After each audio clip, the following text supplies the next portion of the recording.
Mwanangu, mapenzi yatakutesa mpaka utakapoelewa kuwa hutakiwi kumjali unayempenda, ila unapaswa kumpenda anayekujali. Walikwambia kila mbuzi hula kwa urefu wa kamba yake, hawakukwambia kuna mbuzi hawana kamba hula kwa urefu wa njia zao. Mwenye pesa nyingi ni mbuzi asina kamba, yupo huru dhidi ya maskini ambaye ni mbuzi mwenye kamba.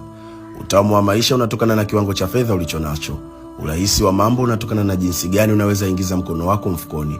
Rushwa ni tamu kama unaiweza, ni chungu kama huiwezi. Dhambi ni jina la wasioitenda, wanaoitenda huita haki. Rushwa inalindwa na walioipenda na kukubaliana, kama ambavyo haki uliwa na wenye madaraka. Mwanangu, kama unapenda maisha basi usiwe na mdomo. Kama unapenda uhuru basi chagua kifo, na ukitaka kuchagua kifo basi kuwa na mdomo. Uzito wa kofi analopigwa mbu unatokana na sehemu ya mwili aliyotua. Mwanangu, msimamo ni kutopiga simu juu ya simu ambayo haikupokelewa. Tafadhali usitume ujumbe juu ya ujumbe ambao hukujibiwa.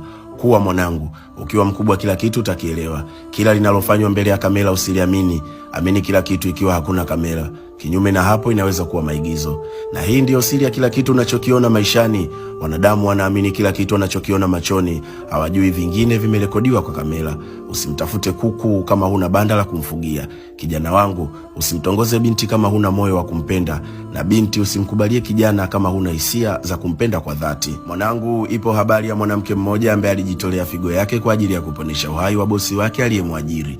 Lakini ajabu ni kwamba mwanamke huyo alifukuzwa kazi baadaye kwa kuchelewa kupona operation. Kuwatendea wema wanadamu si matokeo ya wao kukulipa wema. Mwanangu, usisahau hilo. Mwanadamu akifika level ya mwisho wa uvumilivu huwa shetani kamili. Kuwa makini sana na hiyo hali, usiwafikishe wanadamu kwenye level zao za mwisho.